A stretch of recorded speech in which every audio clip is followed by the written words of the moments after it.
Hello and welcome into the Knicks-Verse. My name is George, and if this is your first time here or you've been here before but have not subscribed yet, please do so, along with hitting that thumbs up button for me and dropping your comments if you're watching this later on. Welcome into the chat, everybody. Salute to everybody. Game 2 of the 2025-26 season, and it is a semifinals rematch with the team that we sent home last season in the playoffs. Yes, they were the champions before, and we took them out. You know that they're going to be hungry. They're not going to want to start this season 0-2, so they're going to come into the Garden tonight and try to deliver a statement. Even though Jason Tatum, of course, is gone, well, we think he might come back at some point during the season. Originally, it was said he was going to be gone for this season, but he's out there dunking. I think there's videos of him dunking and stuff, so who knows what's going to happen. But I expect a battle at the Garden. I expect Jaylen Brown to try and seek some revenge. There's video of him talking about how was it unsufferable Knicks fans or something, because he had to hear about it all summer long because the Knicks beat them. I can't remember exactly how he phrased it, but something like that. I actually got you know what? Let's have some audio of him right now. Talking about coming back to the Garden. Here we go. Being back here, do you have any extra emotion or motivation just considering the season ended on this floor? Absolutely. Yeah, tonight should be a fun one. Looking forward to coming out and competing. Always a great atmosphere for basketball in New York, so it should be fun. Being back here, should be fun, he said. Should be fun. Extra motivation. He also talked about the gambling issues that the news bomb that dropped yesterday with the arrest of Terry Rozier and Chauncey Billups and Damon Jones. Chauncey was let go. I'm just going to say a few words about it. For one, the NBA and Adam Silver have to crack down on this immediately. They have to have a severe punishment for these actions. The integrity of the game is at stake here. Many times, actually, Terry Rozier, there's the video of him throwing the game and then telling people he was going to have an injury and sit out for the remainder of the game or something so they could bet the under on him. That kind of shit cannot exist in our game. This is our game. The integrity of it is at stake, and it must be cleaned up immediately. The Chauncey Billups thing is a different thing. It was a home game poker scam with the mafia. You guys can read about it. I'm sure you already have. It sounds like crazy. He was used as a face to bring in fish in the games and basically to rip people off for about $7 million. And the fact that he was a part of that is sickening to me. Not sure to the degree that he understood what was happening. We don't know. But the point is, he's a Hall of Famer. He cannot be sullying his image like this. We've seen this happen in the past in other sports. It leaves a stain that lasts a very long time. Sometimes it's never really washed away. And the NBA is right now on the precipice of becoming a complete international sport, and they cannot have this cloud of the gambling issues over it. So that's what I'm going to say right now. I'll probably have another video later on, maybe over the weekend or something. We'll talk more about it specifically for that. Today, yeah, Pete Rose. There you go, Pete Rose. Today is to talk about the Knicks and, man, the offense and the defense that we saw. Even though the defense did make some mistakes, there were times when I don't want to single them out, but remember Deuce was over-helping and leaving Sam Merrill wide open. It's not you have to understand who your guy is. You can't leave a guy like that wide open.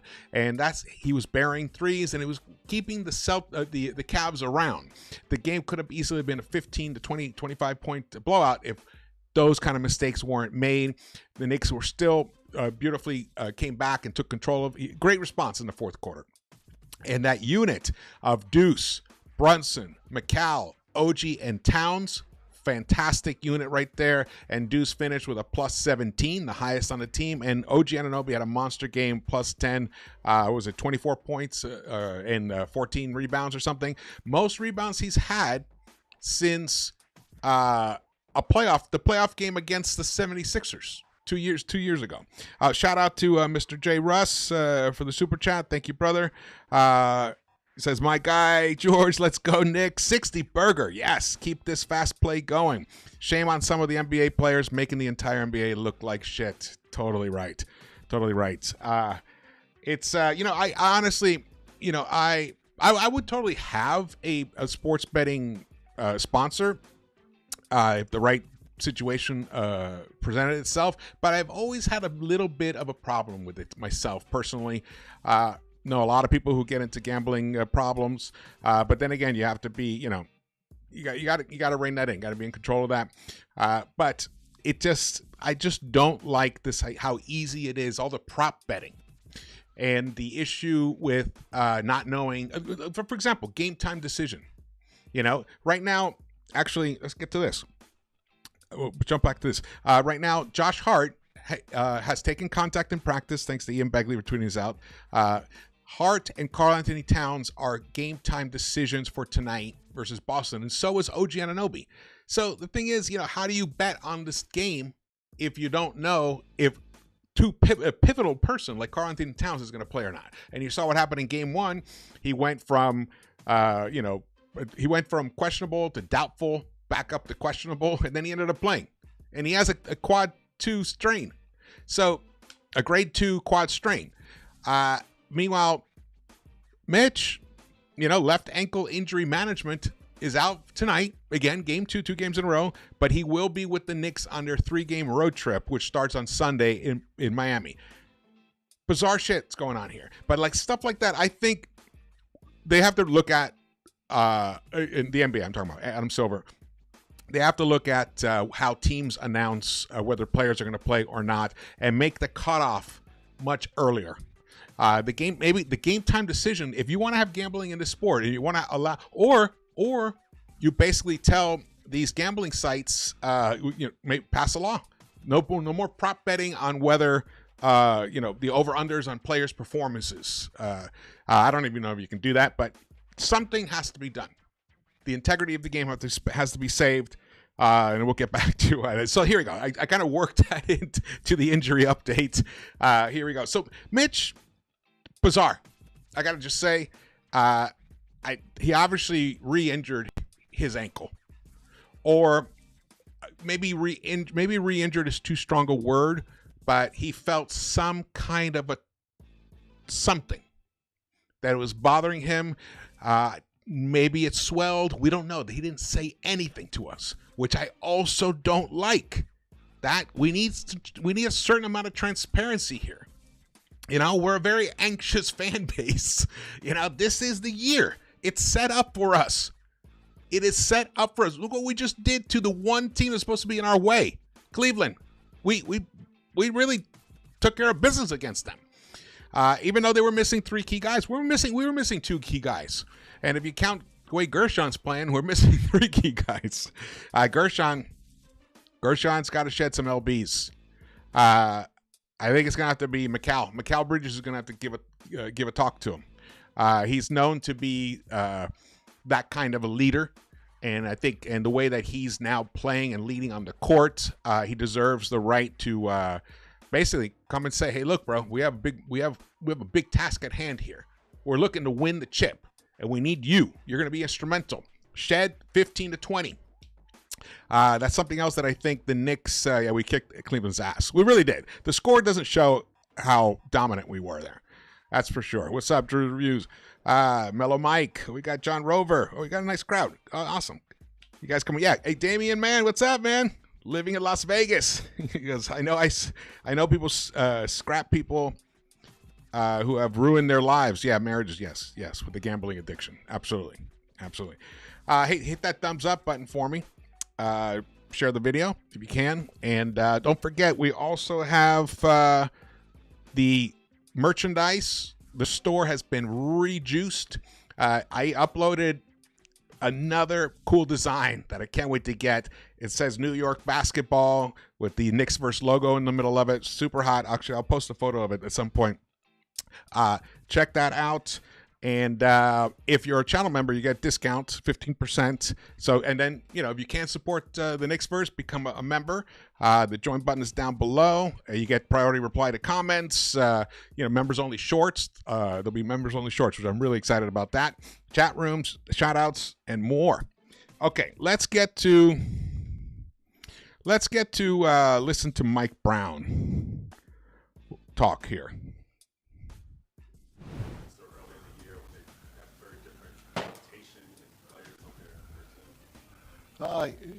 They're still a really good team. With the Celtics so early in the year when they have very different rotation and players on there. They're still a really good team. They have guys that experience winning a championship on their team. They have a championship coach over there that knows how to get it done. They've played without certain pieces on their roster before, and they're going to play hard. Yeah. I don't know what happened there. Hold on. Let me get this back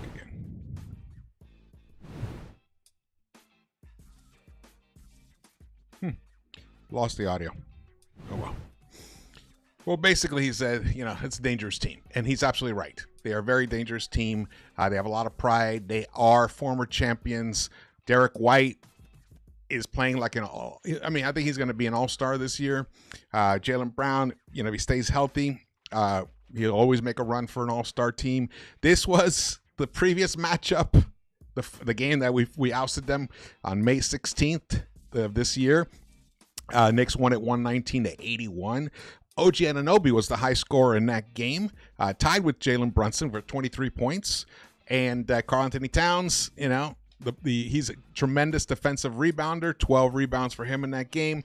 And Josh Hart, that's right, had 11 rebounds. Josh Hart, there is an update on Josh Hart, actually.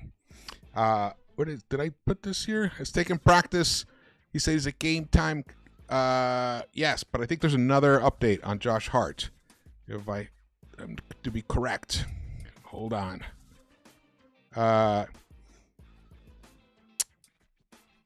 Anyway, if you guys see the update, let me know. I believe that he is going to play. Josh said he will test it, but plans on playing. Okay, this is Steve Popper. Josh said he will test it, but plans on playing. Hoped to play Wednesday, but wasn't ready. So this would be great if he's ready. I want to see him out there. This team, you don't want to. These are the games that you want your full squad together and to figure it out against quality teams. Now, Boston, of course, is compromised. It's not the same Boston from before, but like what we had with Cleveland, would have been great to have had Mitch and Hart for that game. But it ended up we didn't need it because that is the quality of depth. It shows the depth that we have on this team, on this roster right now, even with guys like Gershon Yabusele struggling, which he is. He definitely is struggling. He's been struggling since the Summer League. Let's see. Look over here. Stats here. Let's pull this up. Pull this up here. Yeah, Yabu. I mean, look at that. OG, 24 points. Beautiful. Jalen had a rough shooting night. 27.8%. 11% from the three-point line. He was 1 of 9. But Yabusele, look at this down here. Nothing. No points. No points. He played 12 minutes. But he was definitely compromised, and defensively, he's a liability right now. I honestly don't believe that he can play the 5 right now. He's definitely can't play the 4, guard other 4s. He's too slow to guard other 4s. Maybe, and he's just, even though he's got a lot of weight right now, he doesn't quite have the height to handle playing against, really tall, big, agile 5s, like Mobley is. So it's going to be interesting how Brown uses him and whether he can actually get himself back into shape, because he definitely is carrying way too many lbs right now. But Shamet was a breath of fresh air in that game. In his 14 minutes, delivered 9 points. I really was impressed with how he played, even though he ends up here at -5. But I am very happy with the result of what the Knicks had in game 1. What the hell is in my glasses here? But tonight it's going to be interesting. Let's keep going to the injury report. Here are the projected starters. Derek White is going to start. Peyton Pritchard, Jaylen Brown, Sam Hauser, and Nemias Keita, who's he's looking to be a player for them. They got himself a nice center right there. And the Knicks starters are going to be the same starters from last game. So Hart is not going to start over Huck Porty, and that falls in line with what Coach Brown was saying, that when someone is out of the starting lineup, he doesn't just replace him with the next man up. He replaces it with a person of a similar skill set. So Mitch, big, tall center who can rebound, block shots. He's going to replace him with Huck Porty. And then we're going to probably see Josh Hart. I wonder if Hart will be the first or second Knick off the bench tonight if he does play. Or will it be Deuce? It's going to be interesting how that works. That lineup with Deuce at the end there with the 4 starters was refreshing. And actually, someone tweeted this out earlier today, and I thought it was so on point. He said the lineup that we were talking about, the balanced attack lineup, where Bridges scored 16.6 assists, OG 24 points, 14 rebounds, Brunson 23 points, 5 assists, and Deuce 15 points, got a steal, and then Cat with a double-double, 19 points, 11 rebounds. That lineup, this is the lineup, according to this James, Prime James, he wrote, that this is the lineup Thibs had available for 60-ish games last season and decided to run it a grand total of 39 minutes. Let that sink in. 39 minutes. So it's confirmed. So it looks like we got some new alerts here.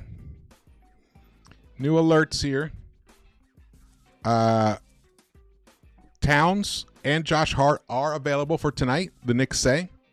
The starting lineup will be Brunson, Bridges, Anunoby, Cat, and Deuce McBride. It's not going to be Huck Porty. How do you like them apples? Whoa.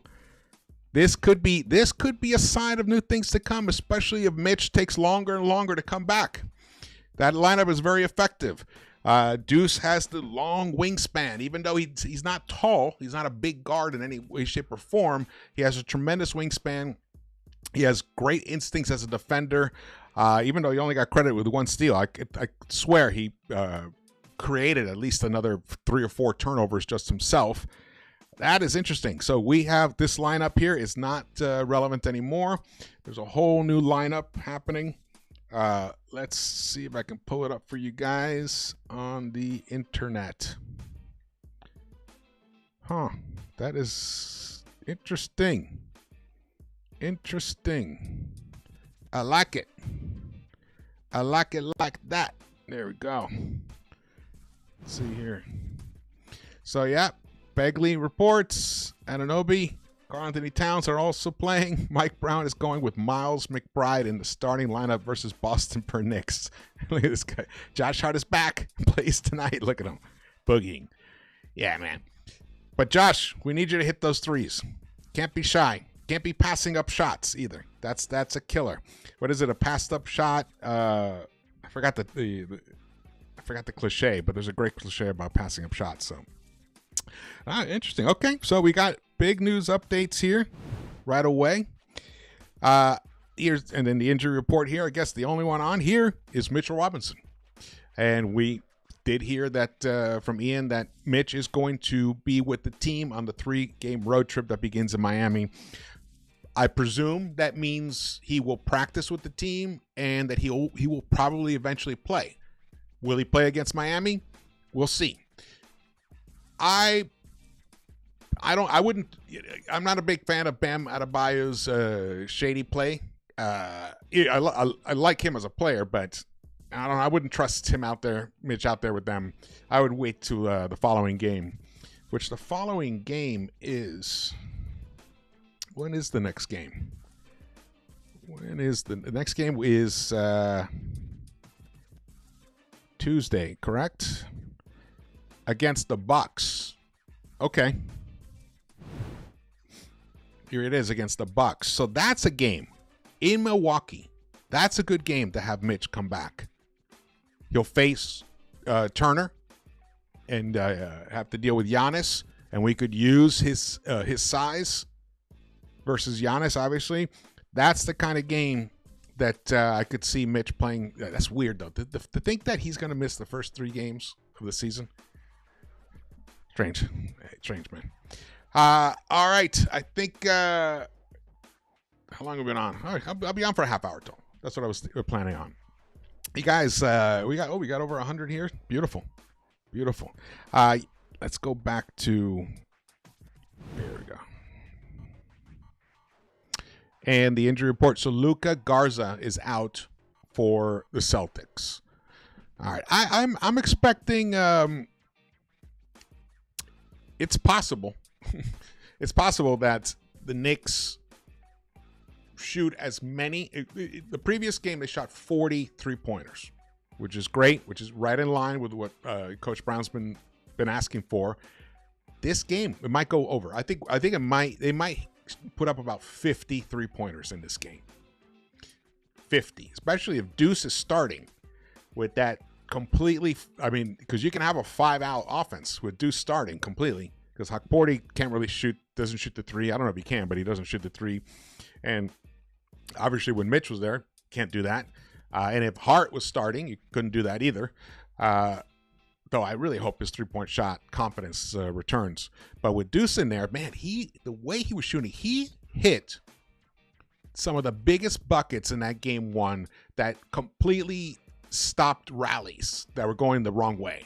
At one time, I think it was in the third quarter, I believe, where the Cavs were on some kind of 14-0 run or 14-2 run or something, and the Knicks were struggling. Actually, maybe it was a 16-2 run, I think. Knicks were struggling, and Deuce buried a big 3-pointer and just stopped that momentum and spun it back the Knicks' way. And he was on the court when they went on the run to take control of the game after they had given up the lead early in that fourth quarter. So I love that he can basically create his own shot as well, off the dribble, taking some of those threes. And the way he's moving around the court, he's cutting with purpose. He's a little smaller person to find on the court, so it's kind of hard for some of the players to find him when he is open and cutting. Unlike with Macau, he's got those long arms, but he's playing the game the right way, the way Mike Brown is looking for this game to be played on this team, and he's making life easier for Jalen Brunson. And Jalen Brunson is getting many more catch and shoot opportunities, even though he didn't hit them. He didn't hit them. He was 1 for 9 from the 3-point line. Well, that was his first shot, was the one he made. That's that came off a beautiful play where the ball all 5 Knicks players touched the ball, and it swung around the horn, and it ended up in Jalen Brunson's hands in the court. Actually, Cat had it just above the break on the right side, and he could have taken the shot, but there was a defender closing in on him, and he just did a nice little side pass to Brunson, who was wide open, and he buried it. Missed the next 8 3-pointers, but I don't expect that to continue. He is too good. He's a phenomenal catch and shoot shooter. He's a phenomenal shooter, scorer, playmaker. I mean, the guy, we're blessed to have him as our point guard, and he is. And to think that he struggled and we still beat the Cavs like that, and that's after Donovan Mitchell went crazy in that third quarter, where he basically almost outscored the entire Knicks by himself. Knicks scored 22 points in that quarter. He scored 21. And the Knicks were able to recover like that. Yes, smash that like button. All right, what's up, WizBKLA? Lex the Destroyer's in the house. Best mod around. What's up, brother? Let's keep this going here. Let's see, Damian, man. Mike Brown is already impressive in terms of adjusting to what works and playing around. I mean, he had lineup combinations. OG played the 5 for a stretch there. I can't remember who else was on the court with him, but he played. It was some odd. In fact, he was like the only defensive presence in sometimes when he was on the floor, because it was like Clarkson, Yabusele. I forgot who else was with him. But man, I love how he's experimenting. He definitely learned a lot from being the assistant coach of Steve Nash.